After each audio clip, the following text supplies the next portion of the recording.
Madame, Monsieur, bonjour, ravi de vous retrouver en cette matinée. Nous sommes le vendredi 26 mai 2023, il est 8 heures et nous allons vous accompagner jusqu'à 9h30. Comme d'habitude, Mina Abed est déjà parmi nous. Mina, bonjour. Bonjour Nord, bonjour à tous. Comment ça va, Mina? Ça va? Ça se passe bien? Très bien. Très bien. Alors aujourd'hui, nous allons parler de l'eau. On a été bien gâtés durant la semaine. Eh ben, nous allons parler de l'eau, nous allons quand même revenir au stress hydrique, au manque d'eau. Alors, je ne sais pas si la pluie que nous avons eue cette semaine va... Ça a duré plus d'une semaine quand même. Plus d'une semaine.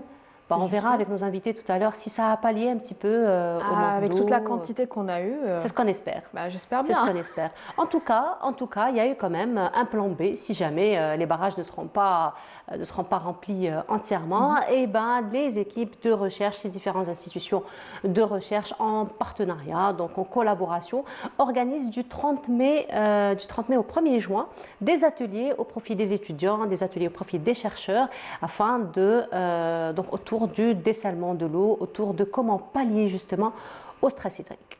Voilà, nous parlerons également ce matin de prévention routière. C'est important. Très important. Tout au long de l'année d'ailleurs. On n'en parle jamais assez. On n'en parle jamais assez, mais il y a des périodes quand même où la prévention, j'ai envie de dire, où la campagne est plus urgente que d'autres. Ramadan, la saison estivale aussi. C'est pour bientôt. La saison estivale, oui, c'est pour bientôt. On voit bien des acrobaties dans la route. Ouais, des fois je me dis non, il n'y a pas pire, mais si, il y a toujours pire en fait. Il y a toujours pire. Il y a toujours pire. Nous sommes toujours impressionnés par certains comportements sur la route, effectivement. Oui, franchement, oui. Je sais pas, des fois j'ai envie de leur dire, ok, d'accord, cette personne a envie de prouver qu'elle conduit bien, c'est bien de vouloir prouver les choses, mais je sais pas, ta vie elle est pas précieuse en fait, elle n'est pas aussi chère que ça. C'est vrai que c'est la question qu'on se pose tous. Voilà, t'as envie, faut pas, je sais pas. Je comprends pas. Le problème c'est que sa vie est la vie des autres. C'est sa vie, la vie des autres. Voilà, effectivement. À un moment donné, on a envie de poser cette question-là et puis. Je suis curieuse de connaître la réponse en fait. Oui, mais à la réponse que tu auras, ne t'inquiète pas, je conduis bien. Oui, je conduis bien. C'est la réponse que tu auras en tout cas tout le temps, effectivement. Alors justement, aujourd'hui, nous allons revenir sur la prévention routière, nous allons revenir sur les bons comportements qu'on doit avoir au niveau de nos routes, mais pas que les conducteurs, parfois aussi les piétons sont plusieurs fois la cause aussi de certains accidents. Donc nous en parlons ce matin. Un autre registre ce matin, la santé, en compagnie de notre ami Dr Fethi Benachnou, qui va s'intéresser au diabète, encore une fois, mais cette fois-ci, il va s'intéresser au diabète du côté du patient. Donc finalement, comment le patient, lui, il doit se prendre en charge et comment le patient, il doit suivre aussi et être très sérieux par rapport à sa prise en charge. C'est important. Effectivement, le médecin, à lui seul, ne peut rien faire sans la volonté du patient, n'est-ce pas, Mina? Tout à fait. Et toujours autour du diabète, l'association des étudiants en pharmacie d'Alger, ACEPA, organise aussi des journées de sensibilisation autour du diabète. Ils viendront nous en parler ce matin. Et nous terminerons l'émission en musique, puisqu'une petite jeune étudiante qui vient de Tizi Ouzou, elle viendra partager sa passion pour la musique et pour le chant avec nous. Voilà, ça te va? Très bien. Parfait. Merci beaucoup à Malalmé qui a fait le programme pour nous. Mais avant cela, ça va continuer, les pluies? Pas aujourd'hui. Ça va se calmer aujourd'hui, mais ça risque de reprendre à partir de demain après-demain. Voilà, pause pour aujourd'hui, on reprend demain. Pause pour aujourd'hui, voilà. On souffle un petit peu. Et puis, ça tombe bien avec les week-ends finalement. Avec le week-end, exactement. Ça nous permet finalement de faire un petit programme l'après-midi et rebelote demain. Un petit peu. Mais de toute façon, elle peut venir quand elle veut. Elle peut revenir. De toute façon, ça va revenir. Voilà, effectivement. Et tu donneras un peu plus de détails. Allez, ce sera juste après cela.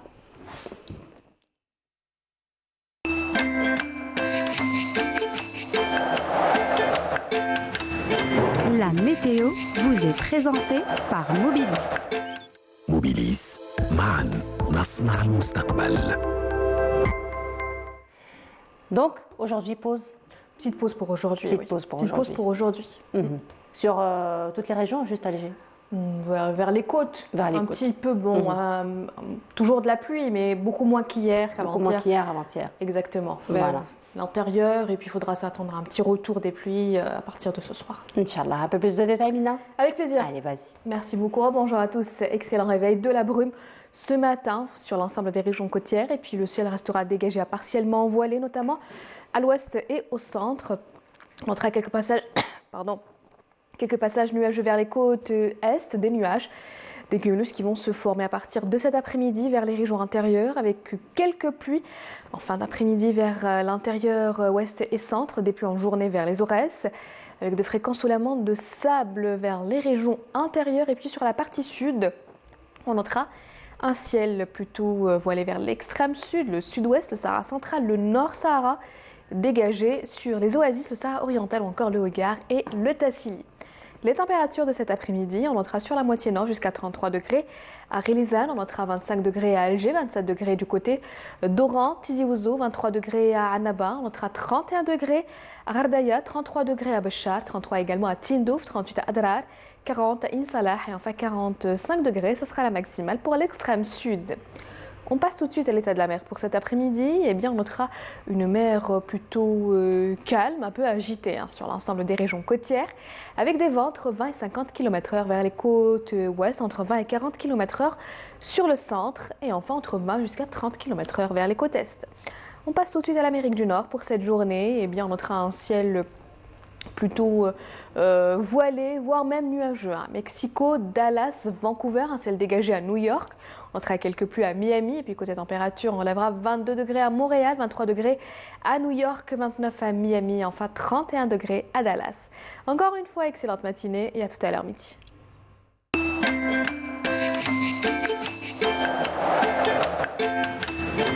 La météo vous est présentée par Mobilis. موبيليس معا نصنع المستقبل. Voilà, donc on note quand même une petite hausse de température, Mina. Exactement. À l'intérieur du pays particulièrement. Voilà, Rilizane, Schleuf, oui. Voilà, particulièrement, plutôt chaud. Mais sinon, des températures restent des températures plutôt de saison. De saison, sur les côtes. Voilà, fin mai, début juin, oui. Voilà. Eh bien, très bien. Merci beaucoup, Mina. Mina, on se retrouve tout à l'heure après le journal télévisé du midi. Avec plaisir. Après celui de 19h. Demain à partir de 8h pour Bonjour d'Algérie. À partir de 8h. À 9h30 pour un point café. Évidemment. Merci beaucoup, Mina. Allez, on continue. Et cette fois-ci, ça va être...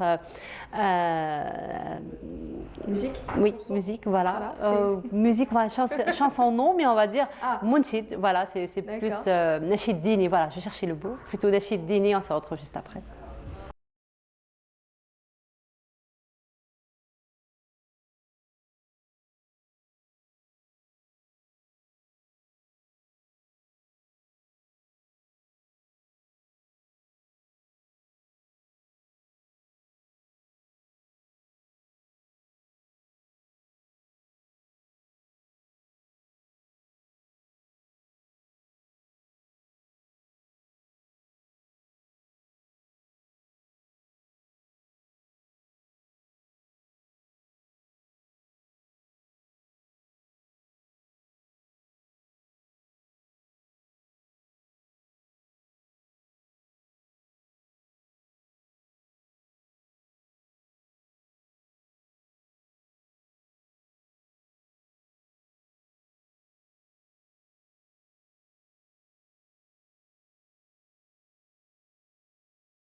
Plateau et docteur Fethi Benachnoui, déjà parmi nous. Docteur, bonjour. Bonjour, comment ça va?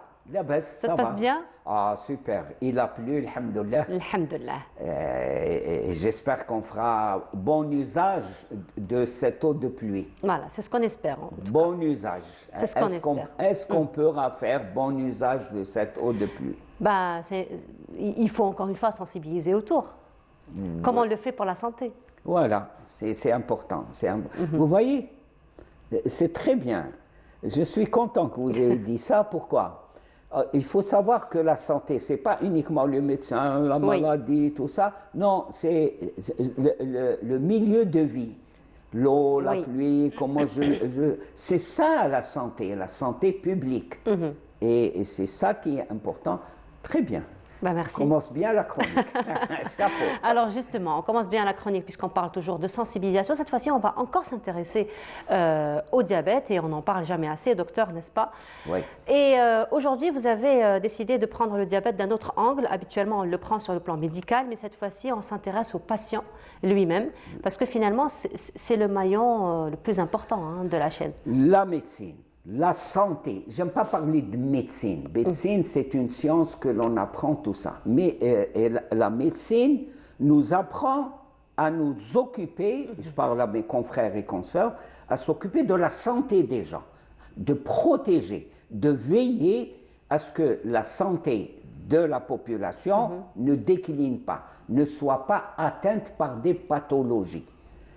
Le diabète, premièrement, moi, je suis pour le prédiabète, c'est-à-dire ne pas laisser le diabète s'installer. Ce qui est, on ne peut pas arrêter le stade diabète parce que les chiffres sont en augmentation, donc on doit faire ce qu'on appelle l'éducation thérapeutique.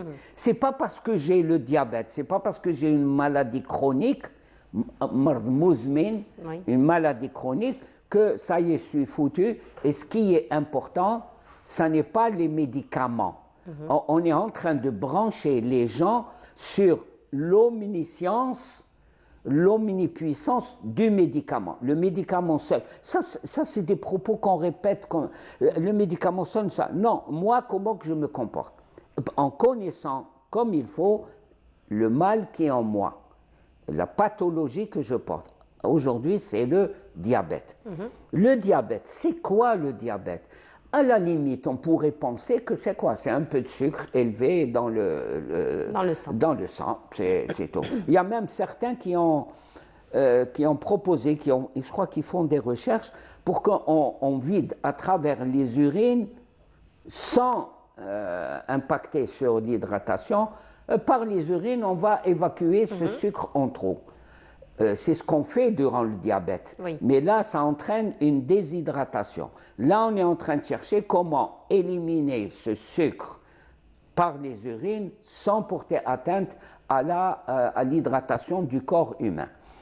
Deuxièmement, il faut faire comprendre aux gens que, au-delà de cette présence de sucre, c'est la toxicité du sucre. Qui va atteindre comme de la rouille, c'est la rouille. Vous avez vu les tuyaux qui sont atteints par la rouille, progressivement jusqu'au moment où ils cassent. Ce qui est important, c'est éviter qu'une glycémie élevée, parce que mon pancréas ne contrôle plus, ne fonctionne plus, donc il est envahi, le système circulatoire sanguin, dawara damawiya, elle est envahie par des taux de sucre élevés. Ça traîne. Parce que le sucre ne doit pas traîner dans le corps. Il doit être pris par l'insuline sécrétée naturellement et pénétrer dans les organes pour qu'il puisse fonctionner. Mais dans le diabète, il y a un surplus de glucose. Or, le surplus de glucose, comme ça, sauvage, c'est comme, par exemple, les plus dangereux, c'est les éléphants solitaires. Quand ils sont seuls, ils sont violents, ils cassent tout, et bien ça va être, il ne faut pas que le sucre dans le corps humain soit un éléphant solitaire. C'est ça qu'il faut expliquer, ce n'est pas uniquement l'ordonnance. Il va atteindre le basar, c'est-à-dire la vision. Et il faut être conscient que ce que c'est que perdre la vue. Et à chaque fois, je dis, moi, aux patients, quand vous serez chez vous, c'est un endroit que vous connaissez, fermez les yeux et vaquez, faites votre, allez dans la cuisine, allez, plusieurs sont revenus me dire, c'est difficile. On comprend l'importance de la vision, quelque chose qui est naturel, normal, mais quand on la perd. Et comment on la perd? On ne la perd pas brusquement, brutalement, c'est progressivement. Donc la première des choses, c'est les diabétiques, c'est de leur faire des contrôles réguliers chez l'ophtalmologue, pas chez l'oculiste. Donc ça reste une maladie qui doit être prise de façon pluridisciplinaire, docteur. Bien sûr. Là maintenant, on a évolué à l'étranger. Ce n'est plus le diabétologue, l'endocrinologue est à Mustapha. On vous conseille d'aller Sahed Chouhada pour trouver l'ophtalmo. On vous dira, les autres spécialités, c'est éclaté. Avec la circulation, avec les embouteillages, à chaque fois vous devez payer. Ce qui est intéressant, c'est de créer des groupes, des teams en anglais. À chaque fois je dis un mot en anglais, c'est des teams, c'est des équipes thérapeutiques qui sont groupées, qui travaillent ensemble. Chez nous, non, c'est chacun dans son ghetto. Les yeux, alors perdre la vue, c'est ce que risque le diabétique s'il n'est pas pris en charge régulièrement. Il y a une prévention de la perte de la vue. Deuxièmement, ce qui est important maintenant, même les petits enfants le savent, les AVC, les accidents vasculaires cérébraux, c'est un risque chez le diabétique. On doit régulièrement le contrôler, faire des analyses, mais lui faire comprendre ça. Les arrêts cardiaques, il faut lui faire comprendre qu'il faut être suivi par un cardiologue. Et le cardiologue doit expliquer ce que c'est que le risque cardiaque chez le diabétique. Troisièmement, et moi c'est la catastrophe pour ceux qui les vivent, et je trouve que c'est quelque chose de terrible, c'est la dialyse. Oui. Chez le diabétique, le plus grand danger, c'est qu'il y ait une insuffisance rénale. Une insuffisance rénale terminale. Terminale parce qu'elle passe par des étapes. Il y a des étapes qui consistent à contrôler le volume des urines. Aller régulièrement, c'est le médecin, c'est en fonction. On a normalement, physiologiquement, on a un certain volume d'urine qui est excrété par les reins et tout. Là, on doit faire des analyses portant sur le volume des urines qu'on émet, parce que, croyez-moi, on les voit quand le rein commence on les voit décliner, le volume se dégrader. Deuxièmement, le rein, c'est quoi? Le rein, c'est un filtre. Un filtre, et quand il commence à être bouffé, entre guillemets, par le sucre, c'est comme le kskes chez nous, pour faire le couscous le vendredi, c'est la journée du couscous. Et les trous du kskes, comment on appelle ça, du couscoussier, le couscoussier, commence à se détruire. Donc le rein ne filtre plus. Il laisse passer dans la circulation générale, je mettrai ça entre guillemets, des cochonneries, comme l'urée, comme là, qui sont toxiques. Donc c'est qu'il faut suivre l'état des reins et de leur fonctionnement. Ça, c'est important. Vous voyez, ça, c'est de l'éducation thérapeutique. Il y en a, croyez-moi, j'ai eu des patients diabétiques. Je lui ai dit, au fait, pour vos yeux, vous allez chez l'ophtalmo. Ils n'ont jamais mis les pieds chez ça. Ce n'est pas leur faute, je le dis à chaque fois. Ils n'ont jamais été orientés. Voilà, c'est une question d'orientation. Orientés. Et c'est ça qui doit changer. C'est pour ça que j'ai pensé à cette rubrique. Si on ne faut pas parler du diabète, il faut... Non, que doit faire un diabétique? Comment doit-il vivre avec son diabète? Alors là, on comprend, docteur, quand même qu'il y a une responsabilité partagée, parce que c'est vrai que le diabétique, à un moment donné, peut-être qu'il n'a pas toutes les informations dont il a besoin autour du diabète, donc reste quand même responsabilité du médecin pour l'orienter. L'entière. Tiens, l'entière responsabilité est celle du médecin. C'est comme on le disait au début de cette chronique, le médecin est là pour faire de l'éducation. De l'éducation. L'éducation, pas de dire, ah, tiens, il y a un nouveau médicament ou là, il y a une nouvelle insuline. Il doit le faire, ça c'est important, mais c'est beaucoup plus protéger contre les complications du diabète. Le diabète, moi, je m'en fous, je m'excuse du terme, mais par contre, le diabète, moi, il m'horripile et il me tient éveillé à cause des complications qu'il entraîne. Par exemple, regardez très bien la régie, le pied. Toute atteinte du pied pour différentes raisons, il y a une mauvaise circulation, il y a une stagnation, tout ça. La plus petite blessure, le plus petit œil de poussin, on appelle ça, l'œil de poussin, peut entraîner une autre complication terrible qui fait florès en Algérie, l'amputation des membres. Et l'amputation des membres, ça entraîne une catastrophe pour la personne. Sur le plan psychologique déjà. L'environnement, et n'oublions pas, ça porte préjudice, grave préjudice au budget de l'État en matière de santé. L'assurance.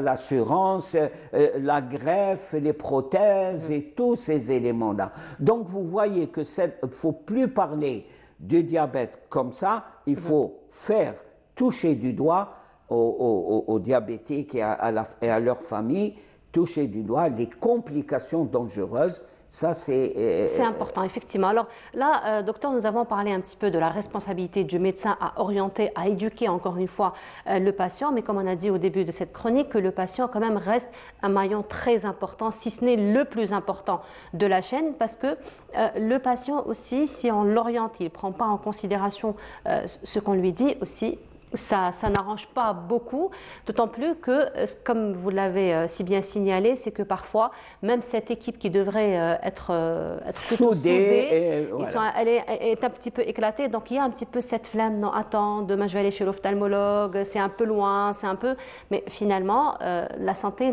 n'a pas de prix, ou ne devrait pas avoir de prix. Donc, alors là, la responsabilité du patient, finalement, à ne pas arriver à ce genre de complications. Alors là, qui est très important. Vous avez parlé du relâchement, entre guillemets, du patient lui-même. Premièrement, en arabe, on dit faqd la yu'tih, celui qui n'a pas la chose, c'est-à-dire qui n'a pas la chose dans sa tête ne peut pas s'en occuper. Et deuxièmement, il faut réfléchir. Moi-même, j'ai été choqué par ça. Dans les marchés publics, hebdomadaires, il y a je ne dis pas charlatans, c'est une protection, et qui présentent des produits, des trucs, des herbes, de je ne sais quoi, des pommades inconnues totalement. Et il dit, attention. Vrac, qui ne sont pas étiquetés, exposés à la poussière, exposés à la pollution. Et surtout en direction... Voilà, je rajoute une couche, docteur. Non, bien sûr. Et surtout en direction des hommes. Accès à 80% sur la virilité. Collade, OCAD, tout ça. Moi, j'ai toujours... Et le vendeur, le hableur avec, il dit, attention, quand vous prenez mes médicaments, ce que je vous conseille, vous arrêtez l'insuline, vous arrêtez les comprimés. Et ce qui m'a étonné, cette puissance de persuasion de ce hableur, puissance, il arrive jusqu'à éliminer, les médecins doivent avoir cette force de conviction et passer le temps. Et mouiller le maillot, comme on dit. C'est pas c'est là où il faut, je reviens à notre pratique médicale, elle doit complètement changer. Elle doit être réellement persuasive. Il faut persuader ce malade. Oui, parce que c'est vrai que quand on est malade, surtout pour une personne comme ça, vraiment qui n'a pas beaucoup d'espoir, après tout est bon. Tout est bien sûr. Tout est bon. Après, on est prêt à tout pour regagner sa santé. On a demandé à un non-voyant, qu'est-ce que tu espères? Un homme, c'est de regarder, c'est de voir. C'est ça. C'est ce qui est humain. Non, je crois que c'est dans notre pratique. Et c'est exprès que j'ai fait j'ai choisi en accord avec Amel, oui. qui est très bien, cette chronique, qui est le diabète. Dès qu'on diabète, on en parle souvent, des trucs. Non, on en parle mal. Il faut savoir de quoi on parle. Si c'est pour faire la promotion des médicaments ou de tel, ceci, non, ça c'est le rôle du médecin de soigner quand il y a une maladie. Mais aussi de prendre en charge dans le cadre de la santé publique. Oui. Hélas, actuellement, on ne parle que de santé. Non, c'est la santé publique. Et on n'en parle jamais assez. Et on n'en parle jamais assez. Et c'est un code. J'arrête. Voilà. Oui, finalement. Mais très pensé, hein. Oui, Voilà, non, très réfléchi, très pensé, parce qu'effectivement, on n'en parle jamais assez. Voilà. En tout cas, merci beaucoup, docteur, encore une fois, de sensibiliser autour de cette question.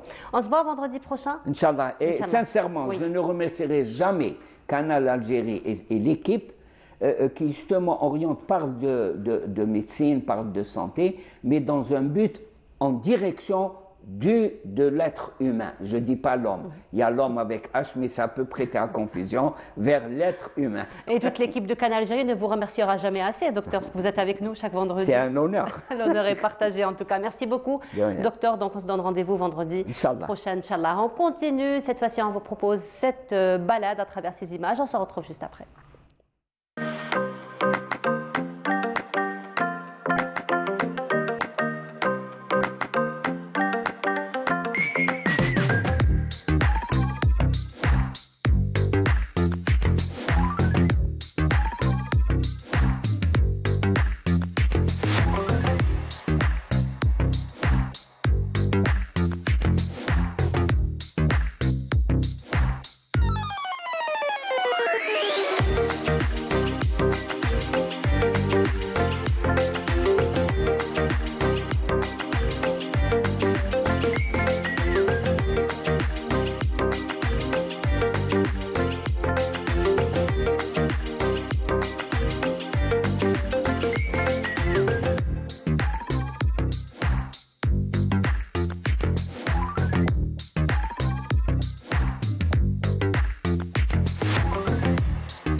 Et cette fois-ci, nous allons nous intéresser à la prévention routière à travers nos invités qui sont venus de Tizi Ouzou, une association, encore une fois, qui travaille beaucoup pour la sensibilisation aux accidents de la route et surtout pour l'éducation aux accidents de la route. Nous en parlons en compagnie du président de l'association Prévention routière, M. Abdelrahman Sdiqi. Bonjour. Bonjour. Marhaba bik. Et parmi nous également, M. Cherif Khaddam, vous êtes chargé des relations publiques au niveau de l'association. Marhaba bik. Bonjour, madame. Bonjour. Et donc, avant de parler un petit peu de vos actions sur terrain, l'association, quelques mots? Oui, tout à fait. Donc, dans un premier temps, donc, nous remercions donc, Canal Algérie pour cette invitation. Donc, l'association de prévention routière, donc, la Wilaya de Tizi Ouzou, donc, les Amis de la route, c'est une association qui est créée donc, au jour de cette année, donc 18 ans. Donc 18 ans d'activité. Donc prochainement, donc le 1er juin prochain, donc va fêter donc son 18e année. Joyeux anniversaire. Merci beaucoup. Donc elle est majeure alors maintenant votre association. Oui, elle est majeure d'ailleurs à travers son expérience, à travers également donc sa contribution et à travers également donc son échange et plusieurs fois Canal Algérie nous a aidés pour promouvoir donc la culture de la prévention routière. C'est une association donc qui a structuré son activité autour de 5 grands chapitres. Le chapitre premier, c'est la sensibilisation grand public là, et deuxième chapitre, c'est la sensibilisation spécialisée donc dans le secteur de l'éducation, parce que nous avons donc beaucoup d'activités dans le cadre de l'éducation à la sécurité routière donc en milieu scolaire, et nous avons intégré même ces 2 dernières années donc notre secteur, c'est le secteur de la formation professionnelle, avec lequel nous avons donc une convention cadre. Le troisième volet, c'est la formation. La formation, nous avons déjà au niveau interne, et d'ailleurs c'est une action que prochainement nous allons également réaliser, la formation donc à l'animation sur la sécurité routière. Nous savons que bien sûr nous partons d'un constat que les moyens quand les associations ces dernières années, ce n'est pas du tout les moyens que nous avons avant. D'ailleurs nous avons une grande difficulté, nous avons des projets, des idées, mais pour les mettre sur le terrain, donc à défaut de ces moyens, nous avons pensé créer comme une synergie avec d'autres associations. Donc nous avons formé, nous avons choisi certaines associations avec lesquelles nous avons l'habitude de travailler. Nous allons contribuer à la formation des animateurs à la sécurité routière. Par la suite, au moins, nous allons pouvoir réaliser certaines actions de proximité. Nous allons toucher des domaines en relation aujourd'hui avec la sécurité routière, parce qu'il y a sécurité routière et environnement, il y a sécurité routière et mobilité, il y a sécurité routière et tourisme, il y a sécurité routière et sécurité, sécurité de travail, parce qu'il faut partir du constat aujourd'hui, même si nous parlons en termes de chiffres sur le nombre des accidents, le nombre de personnes décédées suite à un accident de circulation, le nombre de personnes blessées et handicapées, mais aussi il y a aujourd'hui, nous pouvons constater que également au milieu professionnel, si on prend également les chiffres de la sécurité sociale, nous allons constater également il devient réellement un risque professionnel, parce que beaucoup d'entreprises sont handicapées par des personnes, bien sûr, qui sont décédées pour une raison professionnelle, soit en se rendant vers le milieu du travail ou en exerçant leur activité qui est en relation, bien sûr, avec l'outil du travail, qui peut être un véhicule, qui peut être également un camion, qui peut être un bus. Je termine juste par en plus de la formation, il y a même également ce volet recherche, parce que nous également nous essayons de prendre en charge, nous avons accompagné des étudiants, donc soit dans la formation professionnelle, soit à l'université, dans le cadre de l'encadrement des mémoires de fin d'études, là où nous avons travaillé sur des problématiques qui touchent par exemple à le volet économique, le volet social, le volet psychologique en relation avec la prévention routière. Et nous avons un dernier chapitre, c'est celui principalement de ces relations publiques, qui nous permet quand même de promouvoir la culture de prévention routière, même si ces dernières années, cela veut dire il y a des difficultés pour réaliser tous ces chantiers et toutes ces activités. Donc nous nous limitons, par la suite peut-être nous allons revenir sur l'axe sur lequel nous travaillons principalement, qui est celui beaucoup plus de l'éducation routière, avec un club un club de prévention. Alors, on va en parler justement. Donc, on voit un petit peu que, Monsieur Khdem, qu'au niveau de l'association, donc c'est quand même un large éventail. Donc, vous touchez plusieurs domaines. Mais moi, je voudrais qu'on s'attarde un petit peu sur le volet formation, parce que ça reste quand même un volet pivot, j'ai envie de dire, dans toute action. Donc, ce sont des formations qui sont destinées à qui? Oui. Donc, concernant le volet formation, donc, nous donnons cet axe est très important au niveau de l'association. Pourquoi? Parce que ça rentre dans le cadre du développement des ressources humaines. Et au niveau de l'association pour pouvoir continuer dans la durée le travail de l'association. Donc, nous formons des animateurs au niveau de l'association depuis sa création, depuis 1er juin 2005 à ce jour. Chaque année, on organise des sessions de formation au niveau de l'association, former des jeunes. Au niveau des collèges, au niveau des lycées et des étudiants universitaires pour pouvoir transmettre le message et promouvoir le message de la prévention routière, que ce soit au niveau des établissements scolaires, au niveau des établissements collèges et lycées et au niveau des universités et aussi des animateurs jeunes universitaires pour pouvoir transmettre le message pour le grand public à travers des actions de proximité, que ce soit au niveau des stades, au niveau des festivités culturelles, tel que l'exemple Racontar au niveau de la wilaya Tizi Ouzou, tel que les activités organisées par la direction de la jeunesse et des sports, les festivités sportives au niveau des stades. Nous sommes justement en train de voir quelques photos qui défilent autour au niveau des stades, tel qu'un partenariat pour promouvoir la sécurité routière au niveau des stades avec un club phare qui est la jeunesse sportive de Kabylie. Donc, on organise des campagnes de sensibilisation pour le grand public au niveau du stade, avec des messages. Aussi, au niveau un partenariat avec la direction de la culture de la wilaya Tizi Ouzou, à l'intérieur des établissements, des structures de la maison de culture, que ce soit au niveau du chef-lieu de wilaya, au niveau d'Azazga, aussi au niveau des maisons de jeunes, avec la jeunesse des sports.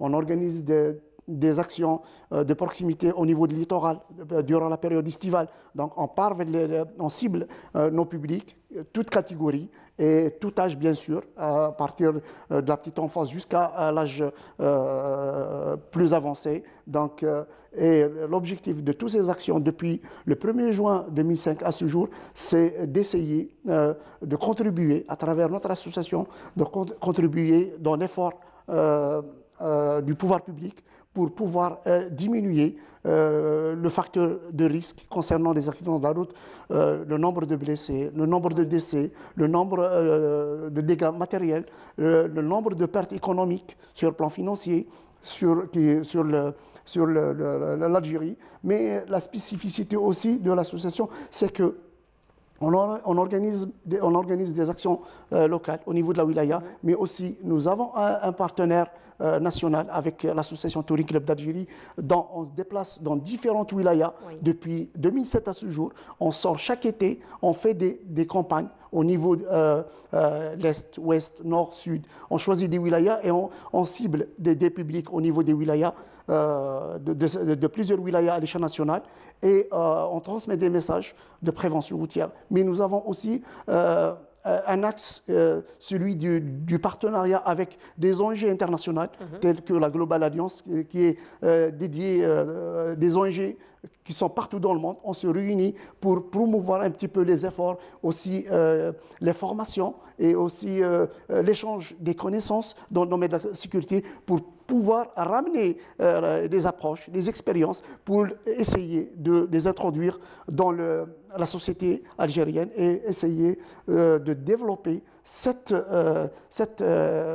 action afin de pouvoir réduire le nombre de décès et de blessés au niveau de notre pays, car l'Algérie est parmi les pays les plus endeuillés au monde. Malheureusement, Voilà, malheureusement. Donc, nous essayons aussi de travailler sur les chiffres, parce que la collecte de l'information est très importante dans la sécurité routière.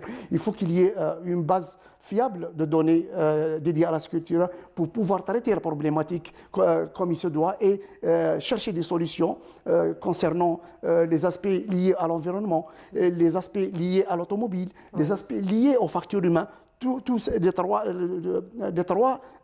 piliers de la sécurité routière. Donc, on doit essayer de les cibler. Voilà, de les cibler, d'avoir une stratégie, d'avoir une vision à court et à moyen et à long terme pour pouvoir réduire le nombre de décès, d'accidents au niveau de notre pays. C'est justement l'objectif principal de votre association. Alors, monsieur Sederi, donc on voit que vous allez vers les jeunes parce que c'est vrai que l'Algérie reste un pays jeune avec quand même un pourcentage de jeunesse assez élevé, ce qui est d'ailleurs un avantage. Mais par la même occasion, c'est la tranche la plus touchée malheureusement.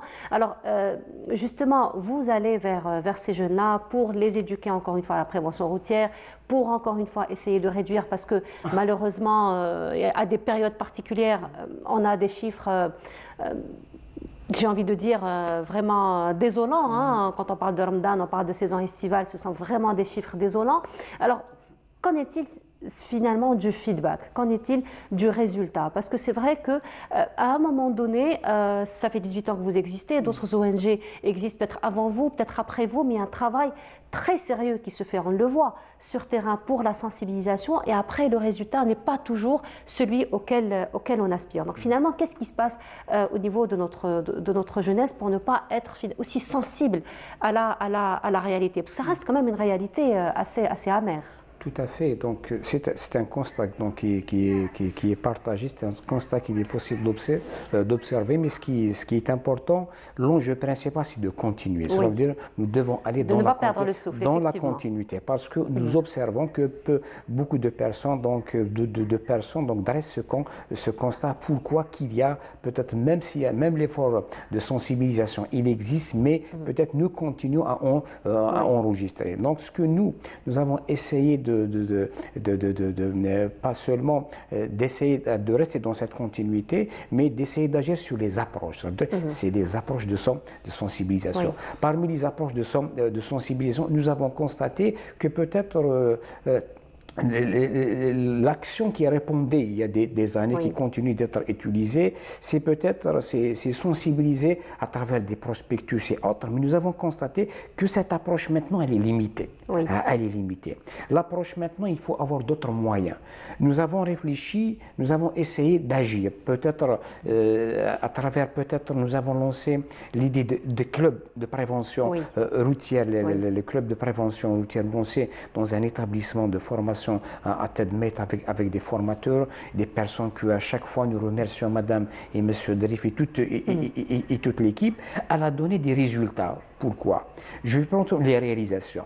Nous avons commencé à sensibiliser par la chanson, par le théâtre, par les jeux ludiques, parce que les jeux ludiques, c'est une façon également d'attirer, parce que le plus important maintenant, pour développer, vous avez bien cité le feedback. Le feedback, cela veut dire, pour avoir le feedback, il faut avoir l'attractivité. Oui. La sécurité routière n'attire pas, ça veut dire, n'attire pas dans le sens, par exemple, de sensibilisation. Ça veut dire pour convaincre, pour adhérer des personnes, donc ça veut dire qu'il faut innover en matière d'approche. Cette approche, nous l'avons constatée, nous avons essayé, et même nous avons utilisé des jeux. Je prends par exemple pour sensibiliser des personnes âgées autour d'un phénomène important au volant, qui est l'alcool au volant, qui est le téléphone au volant. Dans le téléphone au volant, nous avons réalisé une pièce théâtrale. Une pièce théâtrale, et à travers cette pièce théâtrale, nous développons un message important.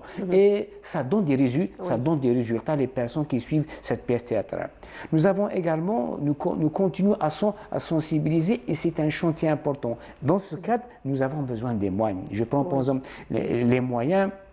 pour la sensibilisation autour du phénomène de l'alcool au volant, il y a des lunettes, qui existent et qui peuvent être utilisées. Nous avons testé dans des plages donc des lunettes ludiques, mais en mettant cette lunette, l'individu, il est dans une position d'une personne qui peut commettre beaucoup d'erreurs.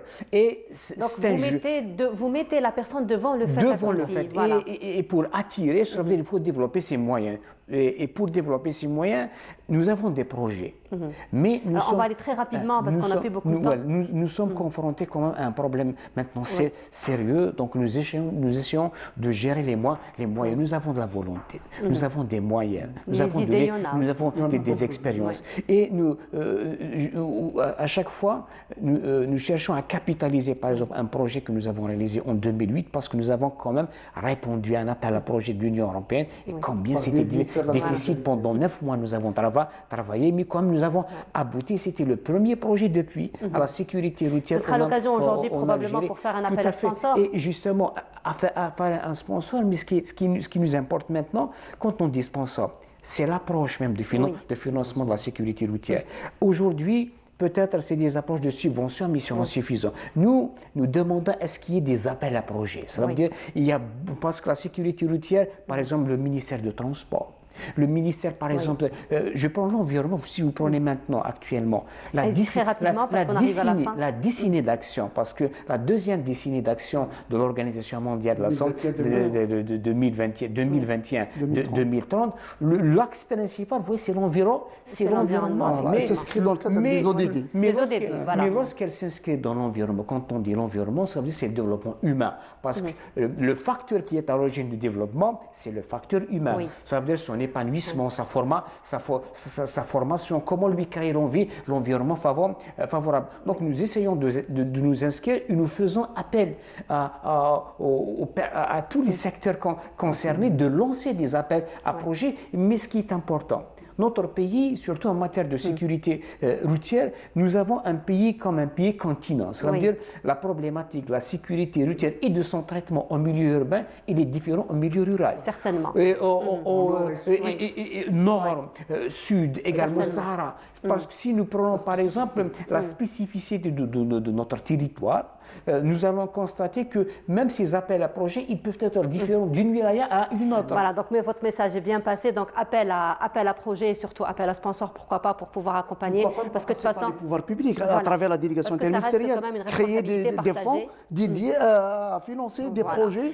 Très bien, en tout cas, on vous remercie beaucoup d'avoir été parmi nous ce matin. Je rappelle, M. Abdelrahman Siddiq, vous êtes le président de l'association Prévention routière, et M. Chérif Khaddam, vous êtes le chargé des relations publiques. Merci beaucoup et très belle continuation dans tout ce que vous êtes en train d'entreprendre. On continue, cette fois-ci, nous allons aller du côté de la SAFEX, le salon CIPSA, pour visiter le village des startups, et on se retrouve juste après. C'est au centre du pavillon A de la SAFEX que nous avons rencontré Adel, le stand du village des startups, qui a retenu notre attention avec sa dernière innovation, un prototype de drone, une solution agroforestière qui utilise le principe tracteur-remorque avec une partie fixe, le drone, et une partie flexible et adaptable suivant l'utilisation. C'est un seul drone qui peut faire plusieurs tâches en même temps, juste en changeant la nacelle. Le même drone peut faire de la surveillance, puis on peut changer la nacelle pour faire du traitement phytosanitaire. Puis un seul exploitant peut avoir plusieurs solutions en un seul drone. De l'autre côté du stand, c'est Samir que nous rencontrons. Il est le fondateur d'une start-up spécialisée dans le développement de l'agriculture biologique et écologique. Cette année, nous avons ramené une nouvelle innovation qui consiste en le développement d'un biostimulant anti-stress hybride, anti-stress de salinité. Nous avons effectué des essais sur des plants de fraisiers, utiliser l'eau de mer pour irriguer ces plants en utilisation parallèle de ces biostimulants. La fraise a survécu pendant 3 mois, même si elle a subi le stress de la salinité, mais grâce à ce biostimulant innovant, nous avons pu maintenir la survie de la plante et cueillir le fruit. Ce village des startups est un lieu d'échange regroupant une vingtaine de startups activant dans le secteur agricole. À travers cet espace, les participants bénéficient de plus de visibilité auprès des partenaires potentiels pour la commercialisation de leurs solutions innovantes. Et de retour sur le plateau, cette fois-ci, nous allons nous intéresser à un autre sujet.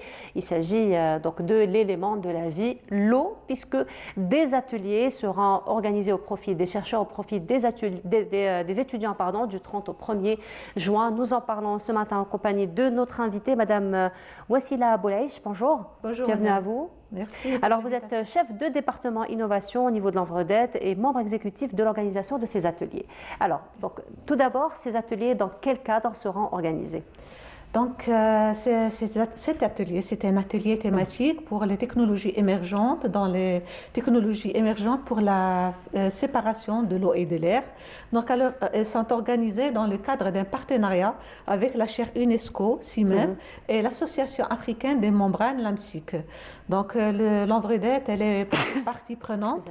Elle est partie prenante à vous souhaiter, madame. Merci. Donc, elle est partie prenante, elle est partenaire avec ces deux organismes pour l'organisation de l'atelier thématique dont j'ai prononcé le titre tout à l'heure. Voilà, alors ça va être un atelier qui sera donc en faveur des étudiants, des chercheurs, c'est ça ? Voilà, c'est un atelier qui va regrouper des experts nationaux et internationaux pour traiter les questions relatives au stress hydrique, pour le dessalement aussi des eaux de mer.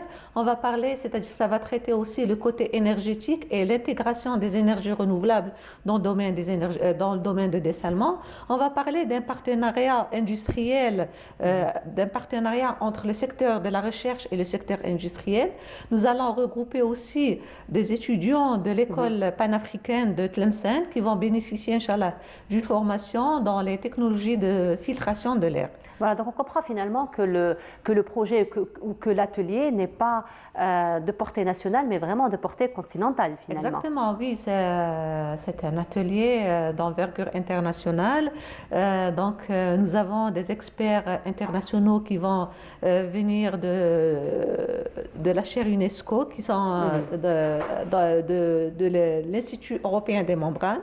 Nous avons des experts internationaux qui vont venir de nos voisins, c'est-à-dire des pays voisins de la Tunisie. Il va y avoir des experts de l'Égypte, de l'Arabie saoudite aussi, et des experts qui vont venir des États-Unis pour traiter ces questions relatives au stress hydrique, au dessalement, aux énergies renouvelables, dans les technologies de dessalement, de séparation, de réutilisation des eaux. Voilà, on en parle beaucoup d'ailleurs de la crise de l'eau ces derniers temps, donc il faut vraiment être visionnaire dans cette question. Mais sinon, en marge de cet atelier, il va y avoir une cérémonie de remise de prix parce qu'il y a eu quand même un appel à projet, au niveau des étudiants, n'est-ce pas ? Exactement ça, madame. Nous avons déjà organisé pour la 3e année successive avec notre partenaire Agir, c'est l'agence de gestion intégrée des ressources en eau.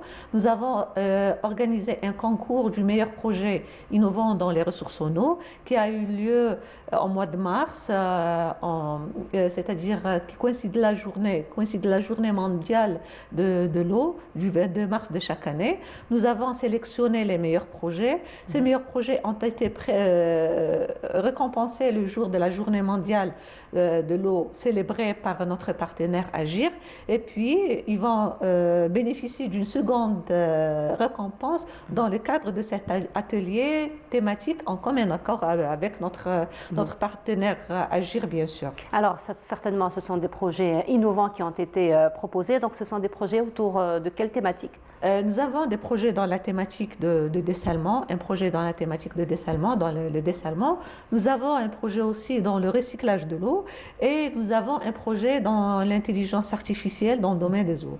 Voilà, donc finalement la technologie au service de l'eau, d'une manière générale. Voilà, mais sinon, ces projets-là, donc ils vont être encore une fois primés très prochainement. Mais quelle serait la réflexion ou la portée de ces projets ou comment on va les concrétiser finalement sur terrain? Exactement. Lors des préparatifs de ce concours, l'objectif était d'encourager le potentiel innovant en Algérie en matière dans le domaine des ressources en eau. Et aussi, le second objectif est de concrétiser ces projets. Donc alors, nous avons fait des échanges avec l'agence thématique de recherche en sciences et technologies, la TRST, dans le cadre de ces missions, pour prendre en charge ces projets.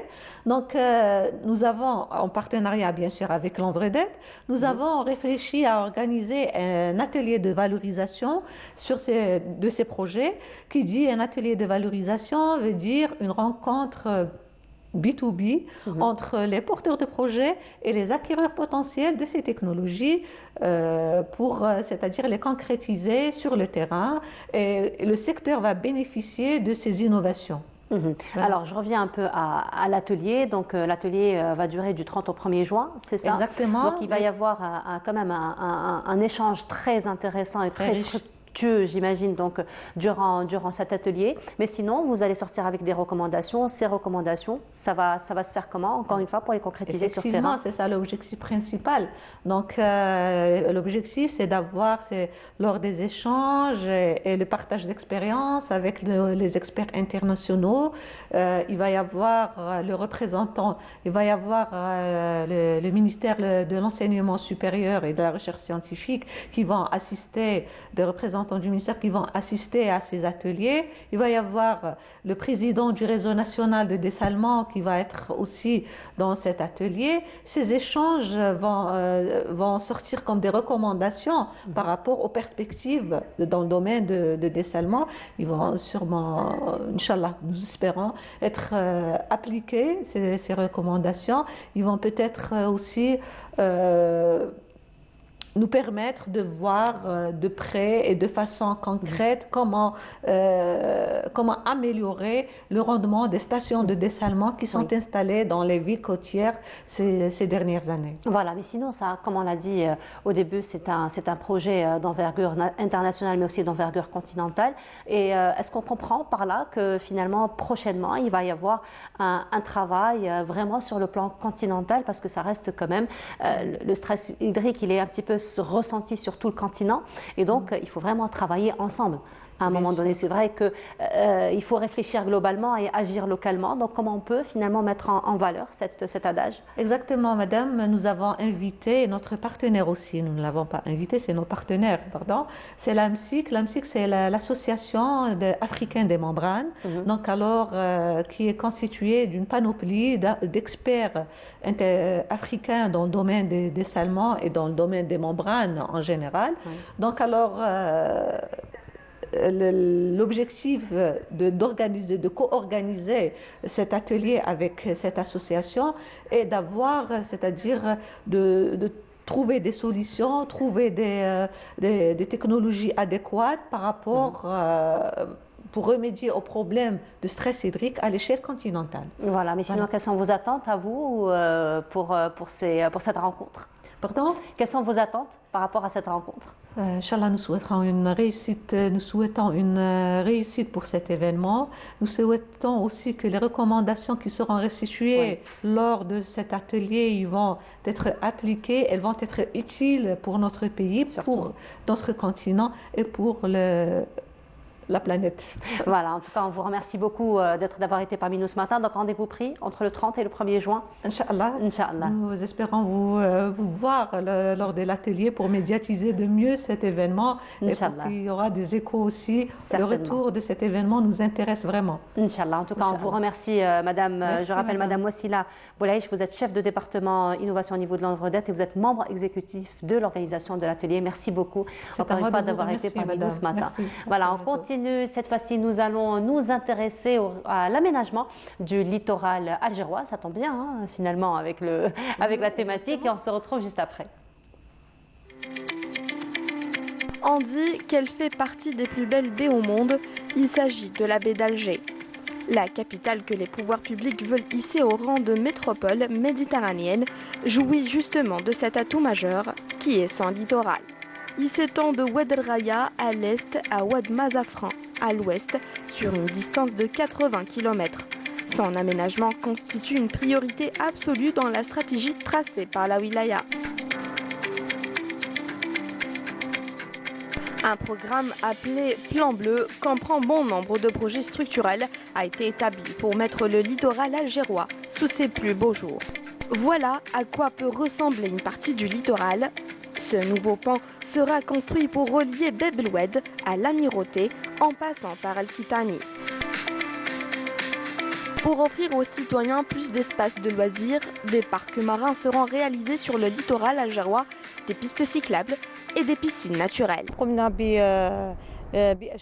Nous avons entamé les travaux par le côté ouest en construisant des brise-lames sur une longueur de 400 mètres et en aménageant une plage artificielle qui peut accueillir jusqu'à 500 personnes par jour.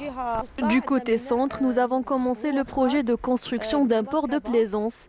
Il s'étend de Ain Beniana à Tamenfoust. Et afin de compléter ce projet, nous avons également construit un quai d'une capacité d'accueil de 100 embarcations.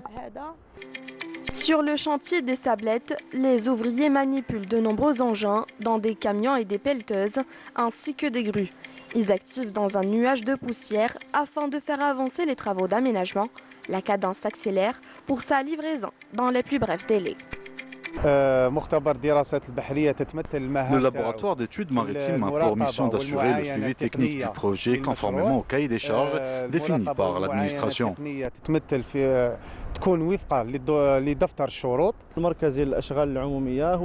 Le laboratoire central des travaux publics est chargé de vérifier la qualité des matériaux de construction. En ce qui concerne Oued El Harrach, il sera recalibré sur une distance de 18,2 km. En plus de l'aménagement des espaces de loisirs et des espaces de détente sur les deux rives, 4 stations de prélèvement automatique seront installées. Il s'agit de mini-laboratoires qui donnent des résultats instantanément en vue de contrôler la qualité de l'eau et les risques d'inondation. Et de retour sur le plateau, et cette fois-ci, nous allons nous intéresser au registre santé, prévention, sensibilisation autour du diabète, puisque l'association des étudiants en pharmacie d'Alger organise une journée de sensibilisation, de prévention. Nous en parlons ce matin en compagnie de nos invités. Amira Dembélé, bonjour Amira. Bonjour. Comment ça va? Ça va. On ne s'est pas vu il n'y a pas longtemps. On s'est vu plutôt il n'y a pas longtemps. Ouais. Si? Ça date un peu, mais... Ça date un peu, mais ouais. Voilà, c'est pour dire que l'association est très active. Hein. Même si on vous reçoit chaque semaine, vous aurez toujours quelque chose à nous dire chaque semaine. N'est-ce pas, allez, ASEPA? Là, et donc, Amira, vous êtes membre de l'association ASEPA et parmi nous également Rafi' Hani Kranchi. Ça va? J'ai bien prononcé? Krachni. Ben voilà, je savais qu'elle m'aidera quelque part. Et vous êtes le président des relations publiques au niveau de ASEPA. Voilà, alors ASEPA, on sait que c'est une association quand même très active sur terrain, beaucoup de belles actions que vous faites, vraiment toujours aux côtés du public, toujours en contact direct avec le citoyen. Cette fois-ci, c'est le diabète auquel vous vous êtes intéressé, n'est-ce pas? Alors pourquoi le diabète pour cette fois-ci? En fait, c'est une campagne de sensibilisation sur le diabète et l'HTA, mais on se base un peu plus sur le diabète, déjà parce que c'est parmi les maladies les plus fréquentes en Algérie, oui. Avec un taux de 15% de la population algérienne atteinte de diabète. Énorme, hein? Oui, c'est énorme. Et donc, notre but, c'est justement de montrer comme on fait d'habitude, hein, donc tout ce qui est définition de la pathologie, les méthodes de traitement, etc. Mais surtout pour mettre le point sur que ça n'affecte pas seulement que les vieilles personnes, parce qu'on a tendance à croire que voilà, il faut avoir 50 ans. C'est vrai que quelques années en arrière, c'était plus une maladie des vieux, plus maintenant. Voilà. Donc c'est pour ça qu'on fait des journées de sensibilisation dans différents lieux publics avec toute catégorie de personnes, donc des jeunes, des étudiants, des universitaires, des vieilles personnes, etc. pour justement leur faire connaître davantage cette pathologie. Alors justement, Amira, vous procédez comment sur terrain pour pouvoir approcher le citoyen et lui expliquer donc tout ce que vous devez expliquer autour du diabète? Alors, par rapport à ça, bon, déjà, pour la campagne de sensibilisation diabète et HTA, donc on s'est retrouvé qu'on fait des sensibilisations, mais en même temps un dépistage. Donc on faisait aussi... Oui, ça c'est intéressant. Voilà, donc on faisait un dépistage où voilà, on essayait de prendre leur glycémie, la tension, etc. On leur faisait une petite fiche patient où on était en mode, voilà, on mesurait leur taille, le poids. Consultation. C'était une petite consultation, voilà, sur terrain. Et en fait, fait, donc voilà, on essaie. La première des choses, c'est qu'ils approchent notre chapiteau en quelque sorte quand ils voient on fait un dépistage. Donc ils sont curieux, donc ils sont voilà en mode voilà, vous faites quoi, etc. Ben voilà, on fait un dépistage et une sensibilisation. Et c'est un peu comme ça qu'on essaie de les aborder. Donc voilà, on est une association scientifique, on organise des campagnes de sensibilisation. Aujourd'hui, on a organisé diabète. Donc voilà, qu'est-ce que vous connaissez sur cette pathologie? Et ça vous arrive de rencontrer des gens qui vous disent je connais rien de cette pathologie? Diabète et HTA, l'hypertension c'est un peu des maladies communes. Voilà, effectivement. Donc dans chaque famille algérienne, on retrouve des personnes qui sont atteintes. C'est inévitable malheureusement. Exactement, c'est triste, mais voilà.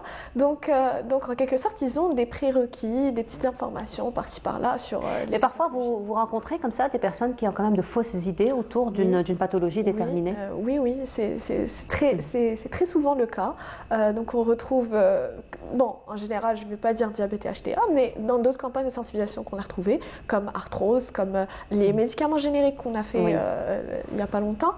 Donc ils ont des prérequis, c'est pas tout à fait ça. C'est pas tout à fait il faut encore mieux encadrer. Voilà, exactement. Donc on essaie de leur donner les informations exactes, corriger les idées reçues, pour répondre qu'est-ce qui est juste en quelque sorte, et en quelque sorte leur donner une petite généralité sur les informations et non pas aller vers les détails. C'est juste pour les mettre dans le bon chemin. Donc voilà les informations que vous devez connaître. Voilà. Alors mais sinon, Hani, il faut dire que ce qui est intéressant, c'est que vous allez vers le citoyen.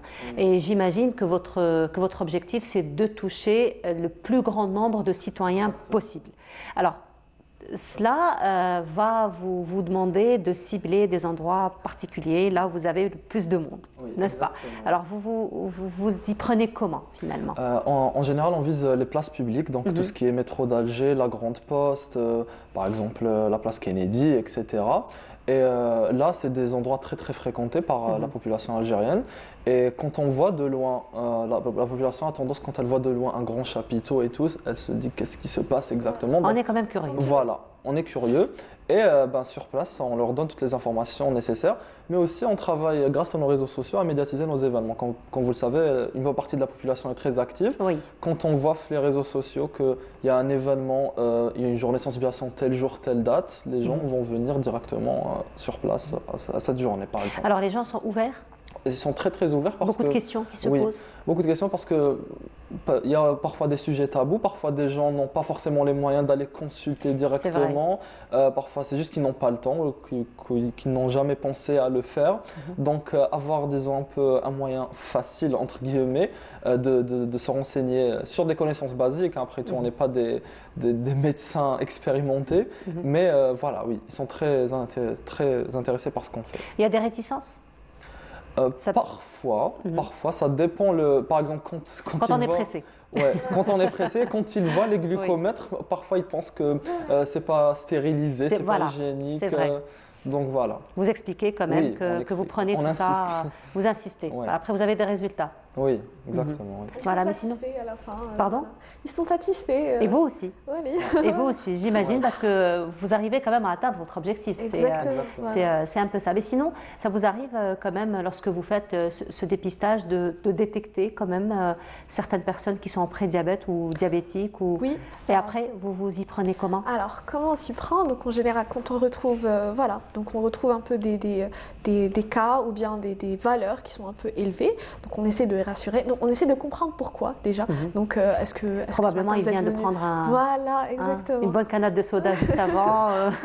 Voilà, donc on essaie de comprendre. Ah, d'accord. Donc, on essaie un peu de les rassurer, mais on demande à ce qu'ils aillent consulter un médecin déjà et qu'ils fassent une prise un peu régulière, en quelque sorte, ou en quelque sorte, essayer 2 fois par semaine, ces temps-ci, de prendre votre glycémie ou de prendre votre tensiomètre et de prendre des prises, pour que ils se retrouvent un peu, s'ils retrouvent tout le temps les mêmes valeurs, donc c'est là où on demande à aller consulter un médecin. Donc c'est la meilleure des choses pour... Voilà, mais sinon il y a des photos qui défilent, de très très belles photos, mais vous êtes vraiment en tenue, tablier, c'est très... c'est vraiment l'hôpital ou l'officine que vous déménagez finalement au niveau du chapiteau. Parce qu'en fait on a besoin d'une certaine crédibilité, parce que imaginez que on n'est pas en tenue adéquate, est-ce que vous en tant que patiente vous direz j'ai envie d'en savoir plus. Donc, mais quand vous voyez des gens avec des tabliers, des flyers, des fiches, etc., ça fait plus crédible et du coup, c'est ce que le citoyen cherche en fait. Ça, c'est votre travail à vous, hein, relations publiques, n'est-ce pas? Exactement. Ça, c'est votre travail. C'est à vous de veiller sur tout ça, n'est-ce pas? L'image, oui. Voilà. Mais là, vous vouliez dire quelque chose? J'avais dit c'est un peu un emblème. Voilà, c'est un peu comme ça attire les gens. Quand ils voient des tabliers, ils sont en mode ah voilà c'est des professionnels en quelque sorte. Donc ils sont en mode ils viennent, ils sont curieux à cause de ça. Donc ils sont en mode voilà c'est quoi, vous faites quoi? Et c'est là où on peut les aborder. C'est un peu une approche, voilà. Voilà. Mais sinon, ce sont des événements que vous faites sur une journée et une journée c'est suffisant? C'est jamais assez, mais ce que j'ai envie de vous dire, c'est qu'il y a des gens qui viennent, qui ont envie de revenir le lendemain, parce que probablement à cet instant ils n'avaient pas beaucoup de temps, on est un petit peu pressés, donc ils ont vraiment envie de revenir le lendemain, mais vous n'êtes pas le lendemain, ou vous êtes ailleurs? Oui, on est ailleurs. Donc en général, chaque campagne de sensibilisation, on essaie de la répartir sur plusieurs journées. Voilà. Donc par exemple, pour diabète et HTA, on a fait 6 journées. Voilà, la dernière, c'était hier justement. C'était au niveau de la Grande Poste. On les a répartis. On est parti la faculté de médecine. On a fait aussi les centres commerciaux. On a fait la Grande Poste. La faculté de médecine. Pharmacie. C'est un peu pathétique là-dessus. Hein. Donc on va sensibiliser les futurs médecins et les futurs pharmaciens. Justement, on essaie de plus se focaliser sur le dépistage. Oui. Donc c'était un peu une façon de dépister les étudiants, d'un peu les tester en quelque sorte, voir les informations qu'ils ont déjà sur les deux pathologies. Mais voilà, on essaie d'un peu répartir les journées, d'aller sur tous les lieux, en quelque sorte. On essaie de viser plusieurs lieux pour se retrouver qu'on a, en quelque sorte, sensibilisé toute la population, non pas une seule catégorie. Justement, on compte justement clôturer. C'est pour ça qu'on appelle ça une campagne. C'est pas une journée, c'est une campagne. Et on la clôture avec le fameux phare marathon. C'est un jeu de montre, pharmacie et marathon, qui est une grande course symbolique au niveau du stade 5 juillet ce samedi, Inch'Allah, à partir de 8h30. Demain, pardon. Le but, à 8h30. Voilà. Ah, c'est parfait, je ne pourrais pas venir. On peut prolonger si vous voulez. À 8h30, je suis là. Hein. Moi aussi, je fais de la sensibilisation. Hein, donc, écoutez, la course commence à 11h. À 8h30, c'est bon. Le rendez-vous est pris à 8h30. Donc, justement, après avoir fini avec tout ce qui est information, dépistage et tout, on leur montre le rôle de pratiquer une activité physique régulière, etc. Donc, on invite tous les participants, tous les internautes à venir courir avec nous. C'est ouvert au grand public, c'est pour tout le monde. Il y aura des ateliers, il y aura des activités, il y aura une petite course symbolique. Ce sera bien, ce sera chill. Certainement. Certainement. C'est toujours bien avec ACEPA en tout cas. Non mais c'est vrai, hein. Je dis vraiment très sincèrement, c'est toujours... en tout cas, c'est toujours un plaisir de vous recevoir. Quand je sais que c'est ACEPA, je sais qu'il y a beaucoup de choses à dire. Et beaucoup de choses à faire surtout. Des projets, les prochaines campagnes, les prochaines journées Bon, pour l'instant, on aura les examens dans pas longtemps. Ah oui, dans pas longtemps, la semaine prochaine. Mais après ça, on continuera avec d'autres programmes, puisqu'on suit le calendrier de l'OMS. Donc, chaque mois, on aura une campagne, par exemple, campagne sur la thyroïde, l'hépatite, etc., jusqu'à la fin de l'année. Inch'Allah. En tout cas, on vous souhaite beaucoup, beaucoup de belles continuations. Rendez-vous pris pour demain. Donc au niveau du 5 juillet, à partir de 8h30. Voilà, merci beaucoup à vous d'avoir été parmi nous ce matin. Je rappelle Amira Dembri, donc vous êtes membre de l'association ACEPA, et aussi Rafi Hani Krachni, vous êtes le président des relations publiques ACEPA. Merci beaucoup et bravo encore une fois pour tout ce que vous faites. Voilà. Et on continue, nous allons nous retrouver pour la dernière station de cette matinée en compagnie d'une jeune chanteuse, musicienne. Mais avant cela, on vous propose ce gros plan sur le conservatoire d'Alger en compagnie de notre ami Samia Bouharour, et on se retrouve juste après.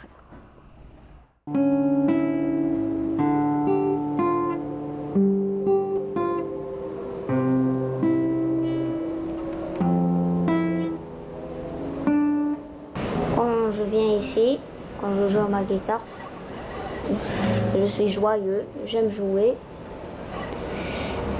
et c'est ma passion. Ou encore Mélina, 8 ans, qui est toute excitée de toucher pour la première fois le clavier du piano.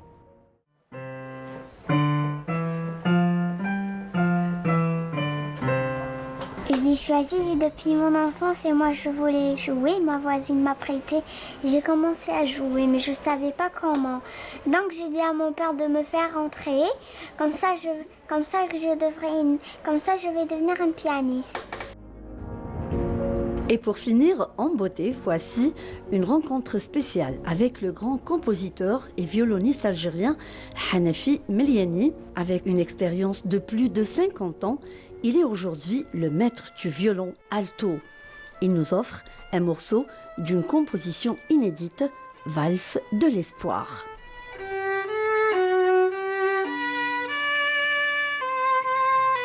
J'ai formé pas mal d'étudiants, des professeurs maintenant, sont des professeurs. Ce sont des professeurs partout au niveau national. D'après mon histoire, c'est mon compagnon. C'est au 4e étage du bâtiment Municipalité Casbah d'Alger, à la place des Martyrs, que ce conservatoire continue à dispenser plusieurs formations. Art de théâtre, danse, dessin, mais surtout musique classique, cherbi ou encore andalou, au bonheur du grand public.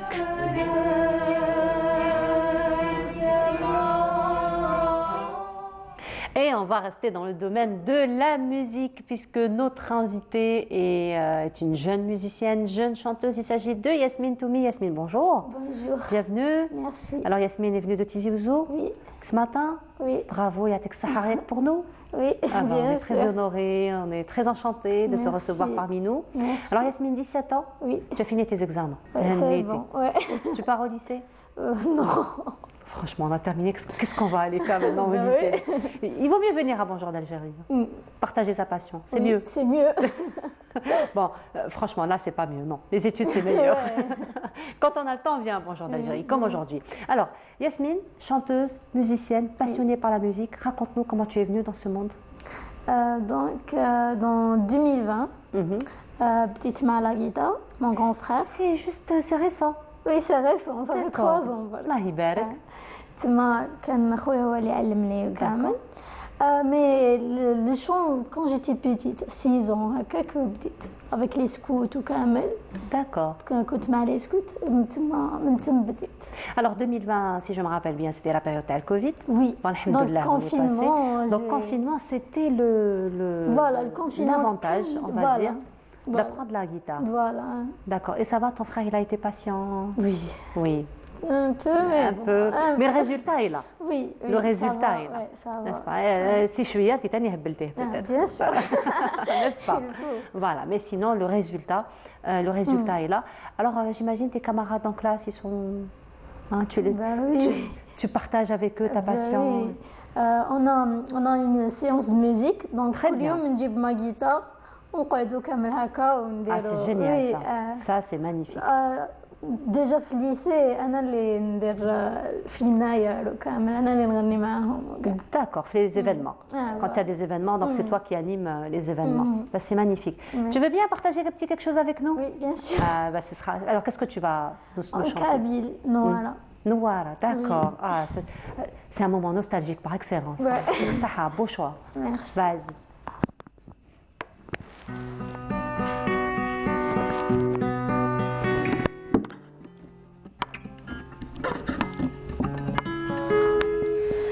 أمشي سوامان أذي حمل ويسير يمي وين جانا ظلمان أتاي جايف ثير أمشي سوامان أذي حمل ويسير يمي وين جانا ظلمان أتاي جايف ثيركي أرض الناشين ذي وأنا الآن مشتاق مثل أولك الصزرا رفض السرسال والشاق أرثي عظم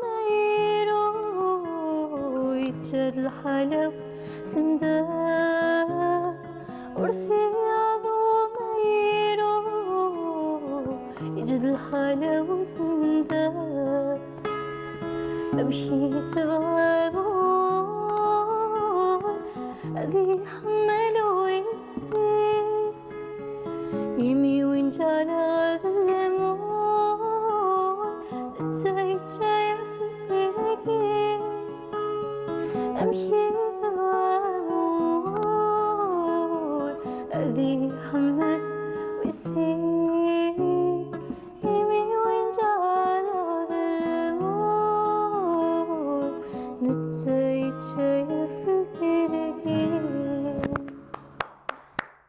Bravo, mais alors, mais tu as une voix, là, Hiberg, t'es un ange.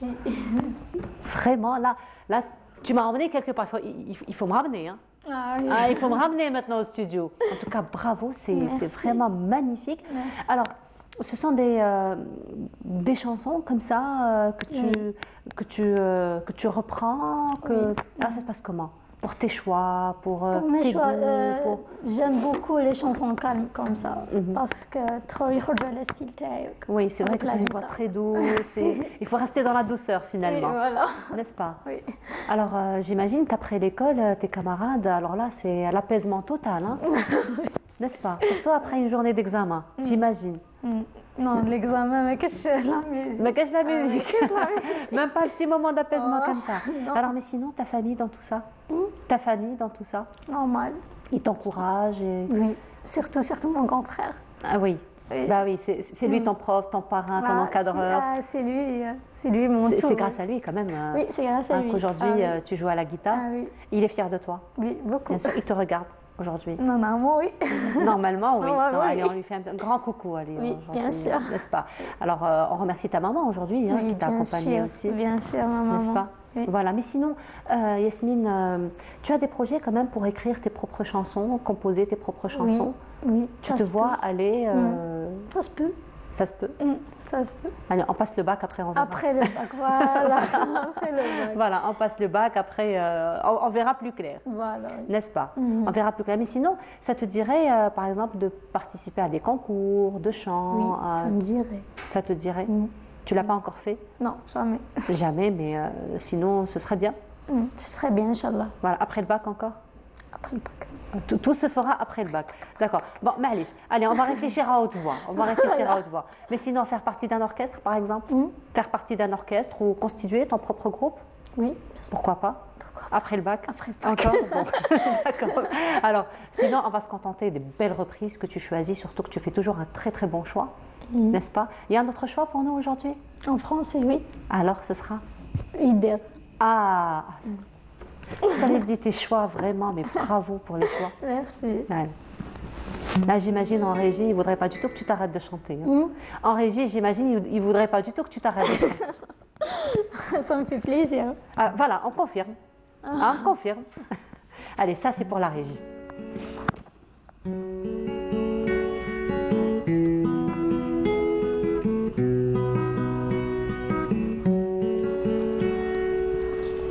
Mon reflet sur une glace me parle en prison.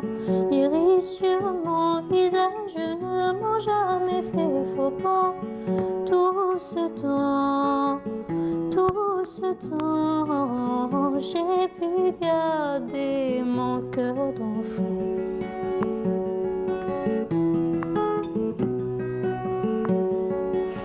Les histoires de ma grand-mère, j'y repensais souvent. Comme si c'était d'hier, je suis un petit garçon. Tout ce temps, a pu garder son cœur d'enfant. A pu garder son cœur d'enfant.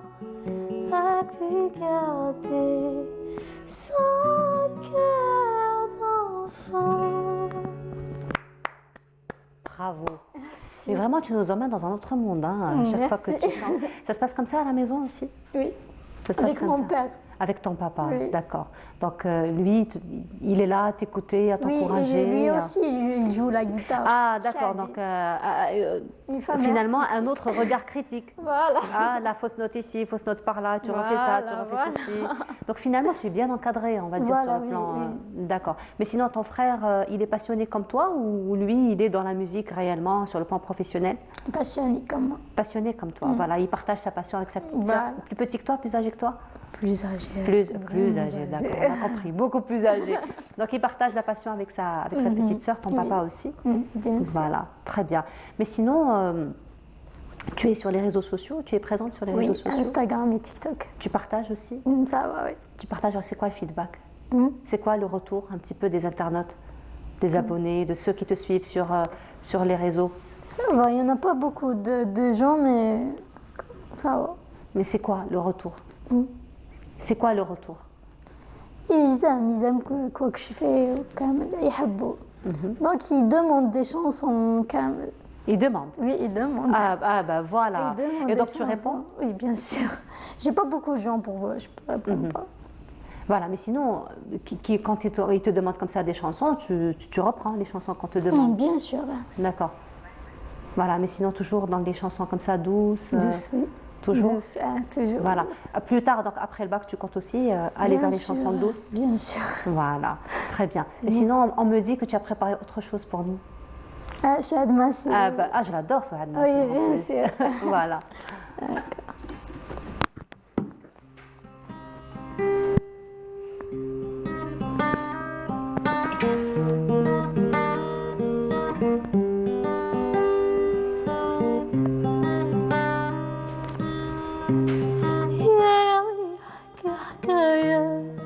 ماذا بيك تكون رواية حكينا على ناس زمان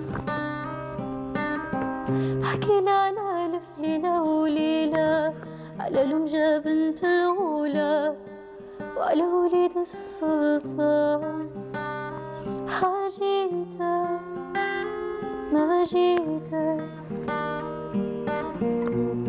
دينا بعيد مدى دنيا حاجيتك ما جيتك كل واحد منا في قلبه حكاية كل واحد منا في عقله حكاية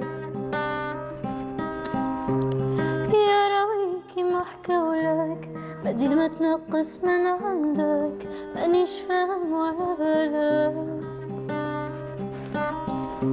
حكي ونسينا بهذا الزمان خلينا في كان يا مكان في كان يا مكان حاجيتك ما جيتك دينا بعيد مدى دنيا حاجيتك ما جيتك كل واحد منا في قلبه حكاية كل واحد منا في عقله حكاية. Bravo Yasmine, يعطيك الصحة. Vraiment c'est magnifique. Quelles sont les langues finalement avec lesquelles tu chantes? Français, arabe et kabyle. Voilà. Tu comptes pas aller vers l'anglais par exemple, vers l'espagnol après le bac? Turc. Turc? Oui. D'accord. Sidi, tu as déjà essayé ou pas encore? Ouais. J'ai déjà essayé, mais pas sur les réseaux. D'accord, tu as essayé entre toi et toi-même. Tu parles le turc? Un peu. Un peu. Grâce aux séries, grâce aux films. Bravo. Et ça va pour la prononciation? On a l'impression que c'est dur. Ça va, oui. Ça va. Tu veux pas nous faire un petit quelque chose en turc? Oui. Oui, pourquoi? Bah oui. En plus, elle est superbe la musique turque. Hein. Vraiment, il y a de très très belles chansons. Oui.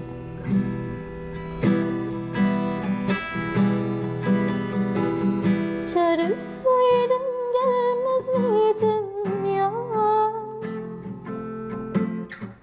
Senin için ölmez miydim ya? Dünya ters etmez miydim ya? Aramam, aramam, aramam, aramam, sormam bir daha. Yer varsan beni anla, çıkmazsa gecem sabah. Aramam, içimden geldin kaç kere, dünyayı yıktım bir kere, kırıldım sana bir kere. Aramam. Je suis impressionnée. Je trouve plus les mots. Je trouve plus les mots. Par contre, j'ai rien compris. Ça parle de quoi? Ça parle d'une fille qui veut pas appeler son père ou son copain. Ah, voilà. Je sais pas, donc une histoire d'amour. Voilà, une histoire d'amour. Yasmine, on te souhaite beaucoup de belles réussites. Inch'Allah, tu auras ton bac. Merci. Donc, on rappelle, tu as une filière scientifique. Qu'est-ce que tu veux faire plus tard? Je sais pas. Mazal, quitte le bac. Voilà. Inch'Allah. On verra plus clair après le bac. On te souhaite beaucoup de réussite. D'abord dans tes études. Inch'Allah, pourquoi pas une grande chanteuse, grande musicienne, grande compositrice. Pourquoi pas? Inch'Allah. En tout cas, beaucoup. Alors, on me dit que tu veux passer un petit mot, des petites dédicaces? Oui, dédicace à ma famille et à mes amis. C'est tout. Eh ben, Inch'Allah, yahfadkoum al-ba'dkoum ba'd. Merci beaucoup. Yasmine, très belle continuation. Voilà, nous arrivons à la fin de notre émission. Merci beaucoup de nous avoir suivis. Je vous souhaite une très agréable journée à tous. Et demain, on se retrouve à partir de 8h30. Donc, même endroit, même station. Et on se quitte en compagnie de Noara. Allez, au revoir. Merci. Mazel. C'est toi. Tu veux pas nous en chanter encore une fois? Noara. Qu'est-ce que tu veux? Noara, oui. On se quitte en ta compagnie. Que cette chanson que je sais. C'est pas grave, on va la réécouter ensemble. D'accord.